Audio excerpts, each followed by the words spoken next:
amados, continuando con lo que ha sido llamado el discurso maestro de Jesucristo, vamos a continuar nuestro estudio, nuestro análisis acerca de este maravilloso sermón. Dije el domingo pasado que el Sermón del Monte es la vida de Jesús verbalizada. O sea, Jesús lo que nos dejó como legado, una vida de testimonio. En el Sermón del Monte, Él nos dio destacó cada aspecto importante de lo que es la experiencia cristiana y de lo que es una vida que agrada a Dios. Es importante tomar en cuenta, dije, tanto lo que nos dice el espíritu de profecía como la Biblia. Y recomendé algunas lecturas, entre ellas la que aparece en el libro Patriarcas y Profetas, el capítulo La Ley dada a Israel, donde hay una explicación muy profunda y sencilla de lo que es la santa ley de Dios, el Decálogo, que es una transcripción de su carácter y que se resume en amor a Dios, en una relación vertical, y amor al prójimo en una relación horizontal, donde el amor es el elemento aglutinador de ambas tablas dadas en el Antiguo Testamento y que debe ser grabada en el corazón. El domingo pasado hacíamos énfasis en el mandamiento de no matarás y vimos que la dimensión de este mandamiento es muy amplia. El matar no simplemente es privar de la vida física a alguien en un momento provocándole la muerte, sino que hay actitudes nuestras de indiferencia, de egoísmo, que la inspiración identifica con el homicidio.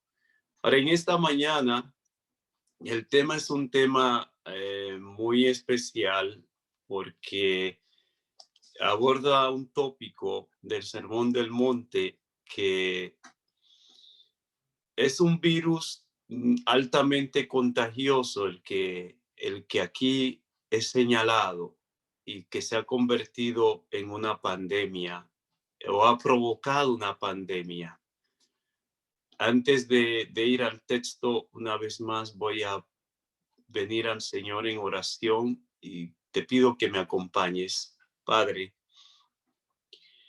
en esta mañana al venir ante ti una vez más lo hacemos por nuestra necesidad de ti.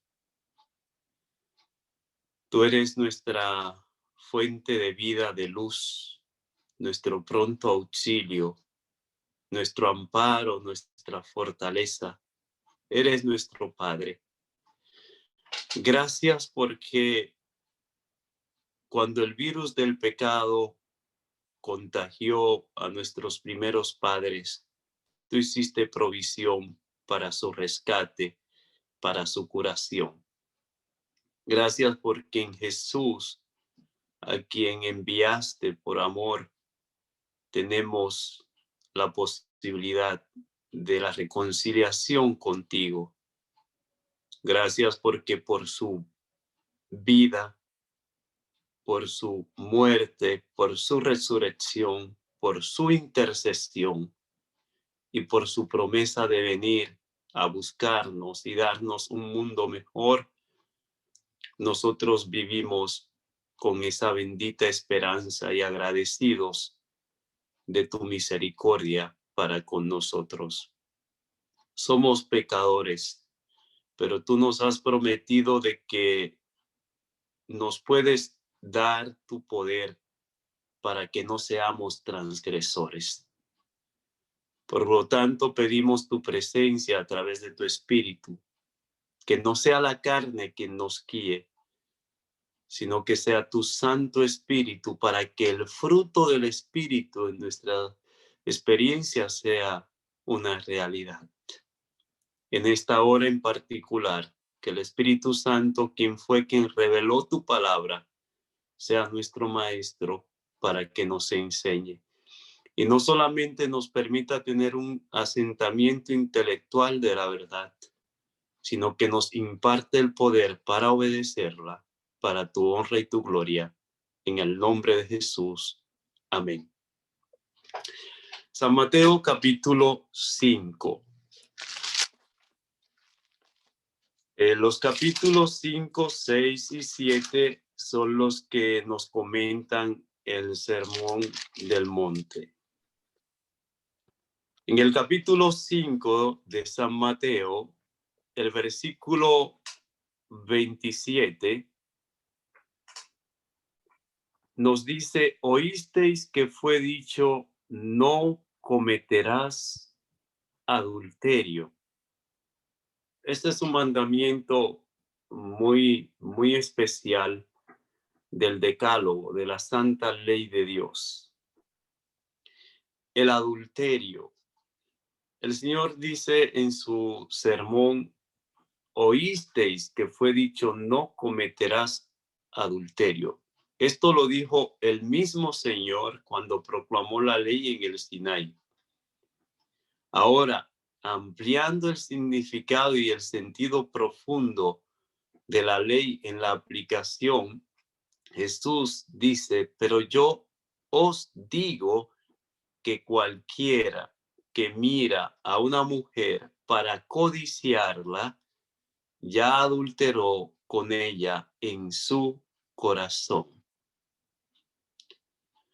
Esta declaración de Jesús es una declaración que coloca el pecado no en la acción, en la ejecución del mismo, que puede ser física, material, visible para el prójimo, sino la coloca en el pensamiento mismo, la coloca en el cerebro, la coloca en el lugar donde solamente Dios puede entrar y ver lo que hay allí. Ni el enemigo. Satanás no puede leer los pensamientos. Me perdonan si hay algún psicólogo en el grupo, pero yo siempre digo: Satanás es psicólogo. Satanás solamente puede partir de los estímulos sensoriales y de las reacciones que podamos tener. Satanás no puede leer el pensamiento, el corazón, ningún psicólogo lo puede hacer. Solo Dios puede penetrar más allá. Ahora, Jesús está colocando este mandamiento en un contexto donde el pensamiento es tomado en cuenta por el cielo. Por eso dice: cualquiera que mira a una mujer para codiciarla, ya adulteró con ella en su corazón. Nosotros sabemos que en la Biblia hay dos palabras, una se refiere al adulterio y otra a la fornicación. Ambas se intercambian. Ahora, el adulterio está en el contexto de toda relación, aventura amorosa fuera del matrimonio, de una de las partes, que un día se prometieron fidelidad, lealtad en toda circunstancia, en la salud, en la enfermedad, en la prosperidad, en la escasez, en momentos, en todo momento, fidelidad hasta que la muerte los separara. Sin embargo, no es un secreto y por eso dije al principio que el pecado del adulterio es un virus muy contagioso, letal, y que ha provocado una pandemia llamada divorcio.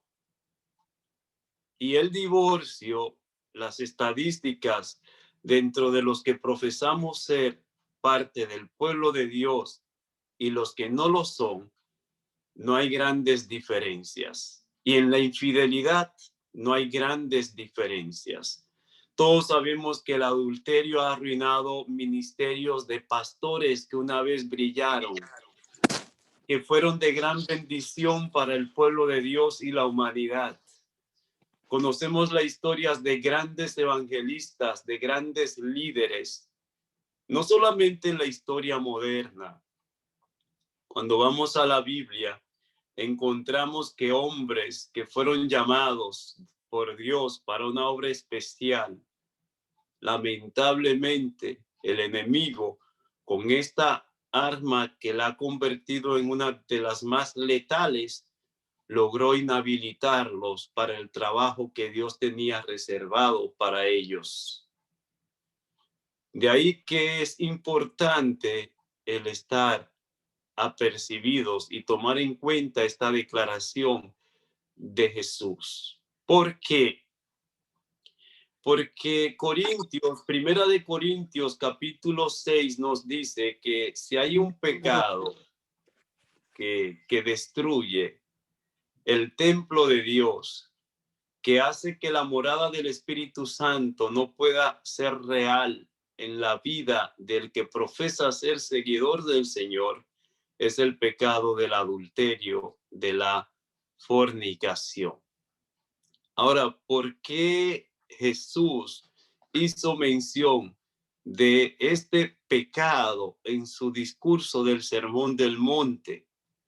Porque en sus días, como en la actualidad, el adulterio, la fornicación, la disolución, la ruptura de los matrimonios era algo muy común. Y Jesús quiso, en su dimensión, en su aplicación de la ley, a su auditorio y a nosotros que nos ha tocado vivir en estos días de la historia terrena, advertirnos de la necesidad que tenemos de comunión íntima con el Señor. ¿Por qué? Porque nuestros pensamientos están llamados a estar bajo el control, bajo la dirección de Dios. Y no sé si recordamos las declaraciones que aparecen en cuanto a la experiencia de Jesús en el deseado de todas las gentes, en los capítulos La tentación y la victoria. Bueno, Génesis 3:15 dice que, y es la considerada primera profecía mesiánica, que allí nos dice que enemistad pondré entre ti y la mujer, entre tu simiente y la simiente suya. Esta te herirá en la cabeza y tú le herirás en el calcañar. En este conflicto entre el bien y el mal, entre Cristo y Satanás, nos presenta que habría una herida en el calcañar y que habría una herida en la cabeza. Interesante lo que nos dice la inspiración con relación a Jesús, y es que su cabeza nunca fue tocada por el virus del pecado, pero su calcañar, su carne sí fue tocada. Por eso Jesús dijo, no temáis a aquel que puede lastimar la carne, sino a aquel que tiene potestad sobre el alma. Porque en este mundo de pecado, Dios no siempre protegerá nuestra carne, pero sí ha prometido que si estamos escondidos con Cristo en él, nuestra alma estará segura. Ahora, ¿qué es lo que quiere decir Jesús cuando dice, oísteis que fue dicho, no cometerás adulterio, mas yo os digo que cualquiera que mira a una mujer y la codicia ya es considerado por el cielo una violación del mandamiento? En la mente, en el corazón, es donde empieza la desobediencia y es también donde debe iniciar la obediencia. Jesús, y voy a compartirles esta declaración interesante que aparece en el deseado de todas las gentes.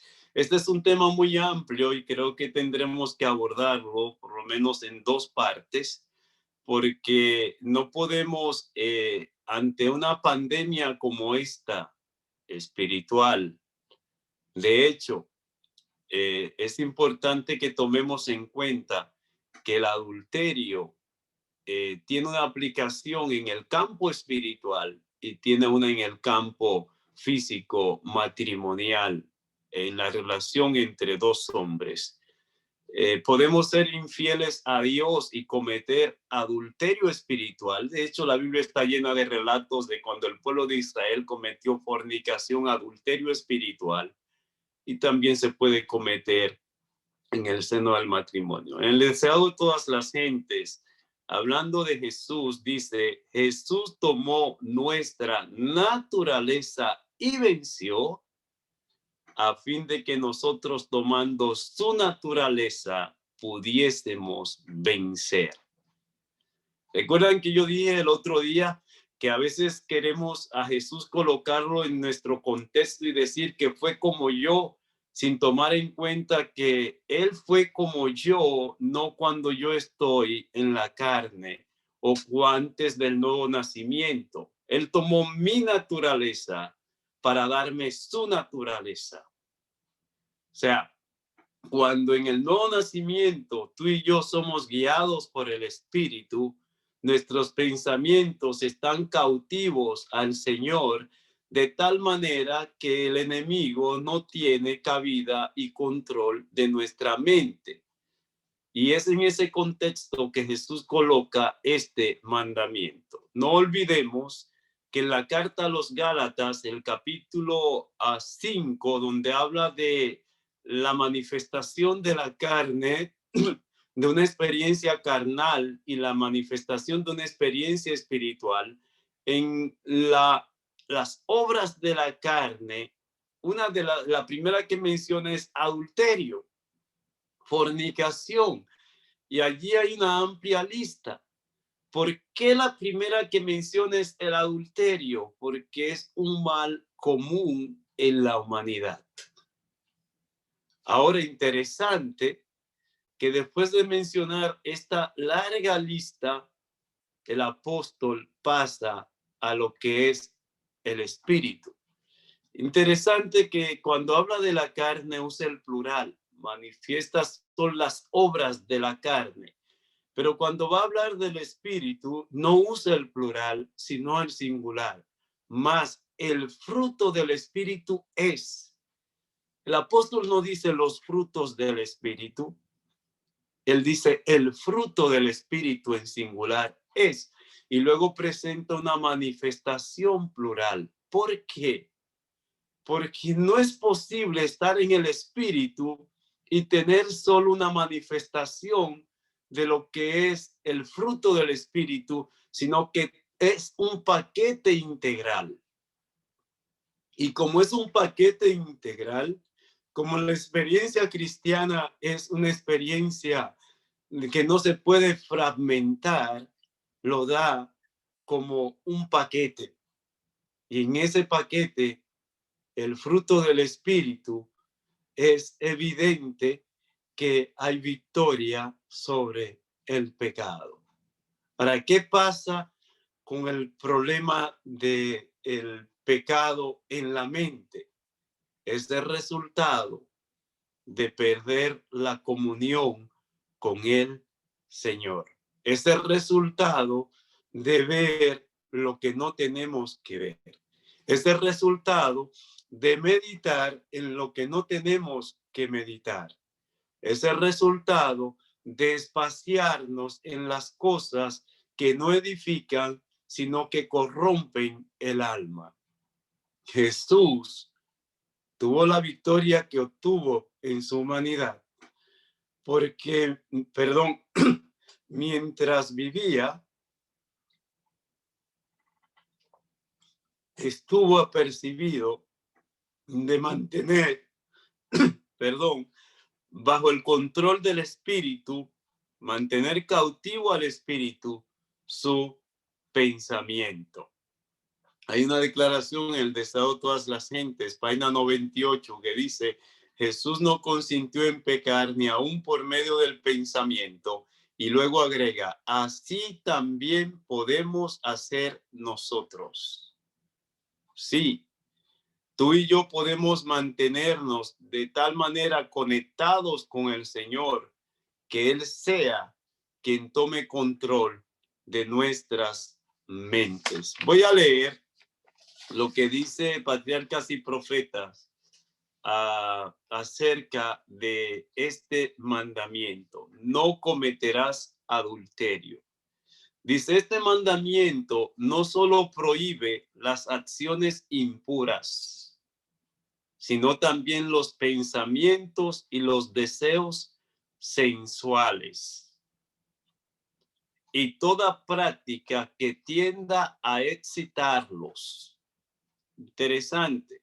Por eso la pornografía, por eso el ponernos a ver lo que no purifica, lo que no santifica, lo que no edifica, es entrar en el terreno del enemigo. Nadie saldrá ileso por entrar, si entra voluntariamente en el terreno encantado del enemigo.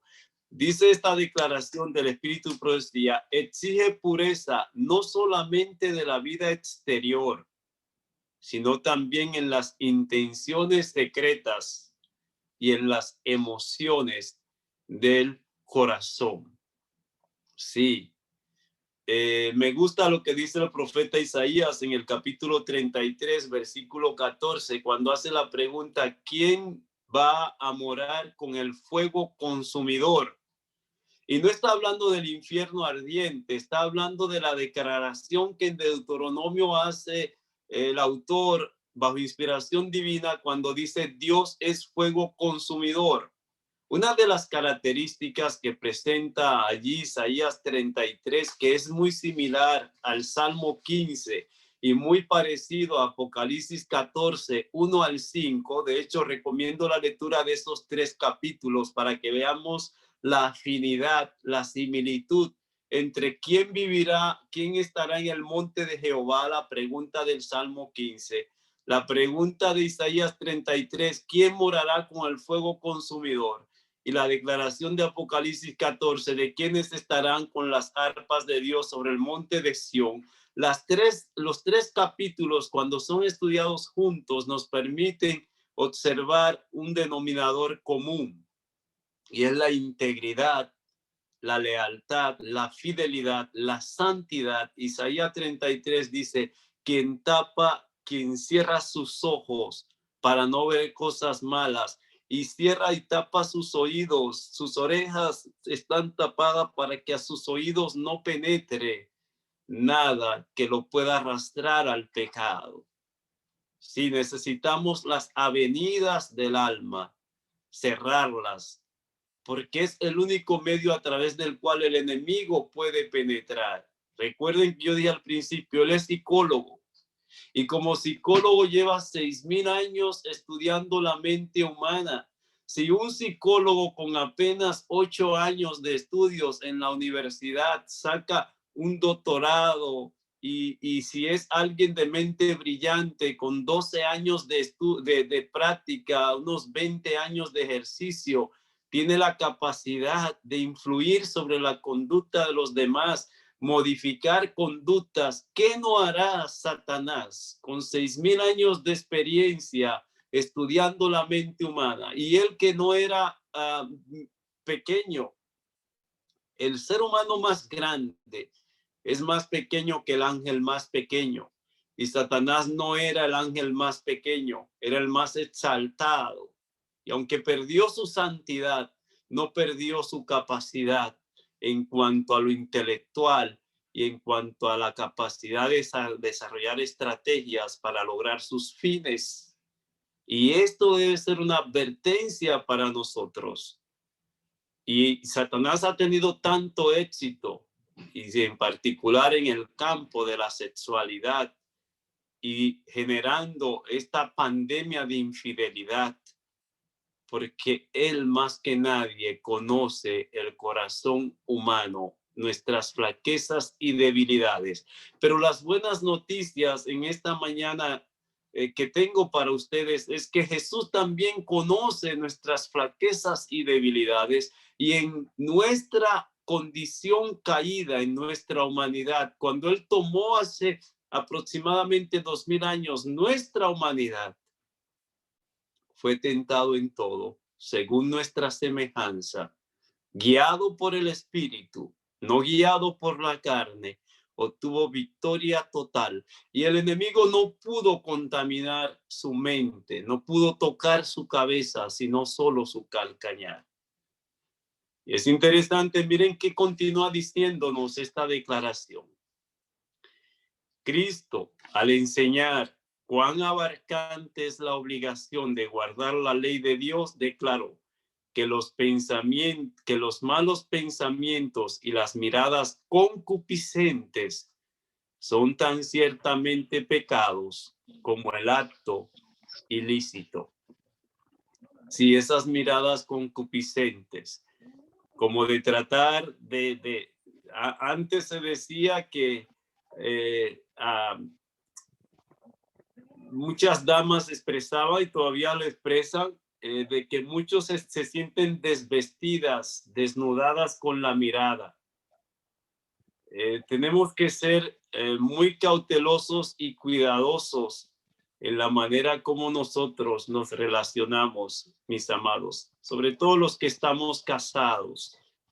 Esto también va para los solteros, porque la fornicación, el adulterio, se intercambian en las declaraciones que aparecen en el libro inspirado, en la Santa Biblia. Ahora, dicho esto, mis amados, vamos a leer un par de versículos más de Mateo capítulo 5 acerca de la siguiente declaración que Jesús hizo con relación a este mandamiento.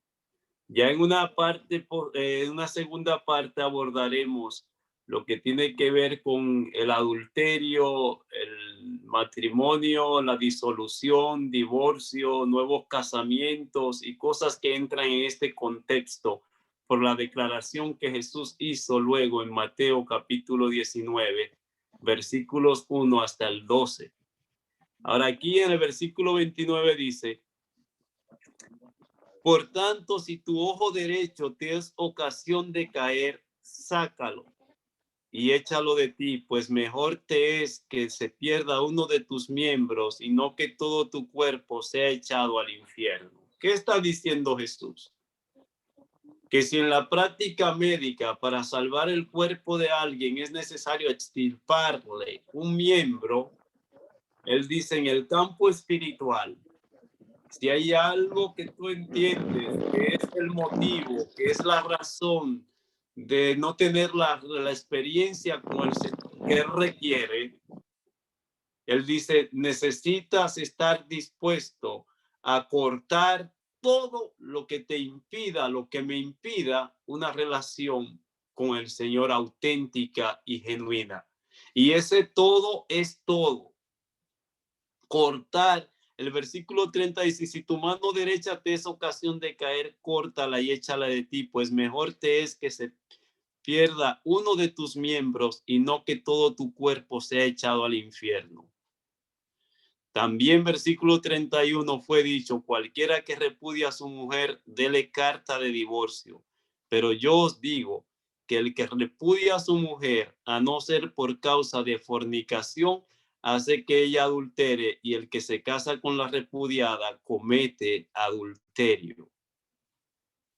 Ahí, con esa declaración, por razones de tiempo, vamos a dejar en esta mañana la reflexión, no sin antes decirles que en el campo espiritual el Señor no acepta el divorcio. Me explico. Y no quiero dejar en esta mañana una preocupación y un problema, sino más bien un mensaje de esperanza. La carta a los Romanos, el capítulo 7, donde habla de la experiencia del hombre que está en la carne, dice que si alguien se uniere a otra persona después de estar casado sin que muera una de las partes contrayente, dice Romanos 7, comete adulterio.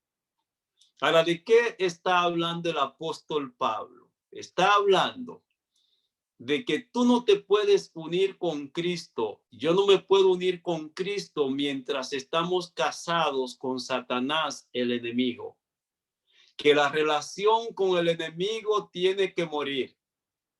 que la relación con el autor del virus del pecado tiene que romperse, que yo no puedo entrar en matrimonio espiritual legítimo con Cristo mientras todavía estoy atado en matrimonio con el autor del pecado, que debe romperse, que debe morir, que debe acabar esa relación con el enemigo para estar en libertad de unirme y casarme con Cristo, porque si no hay adulterio espiritual y el adulterio es muerte.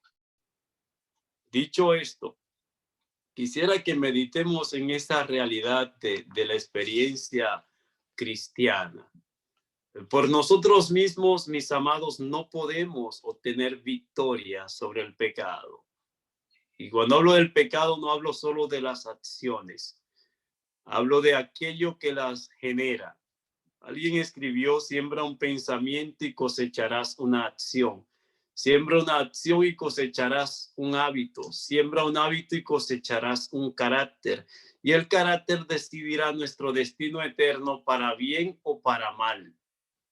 De ahí que hay que cuidar las avenidas del alma. Hay que cuidar la mente, que es el único lugar donde Dios puede hacer morada mientras nosotros profesamos ser sus hijos. Nuestro cuerpo es templo del Espíritu Santo y es donde el Señor quiere habitar. El Señor toma la mente para controlar nuestra carne. Satanás toma la carne para controlar nuestra mente. No lo olvides, lo voy a repetir. Dios toma nuestra mente para controlar la carne.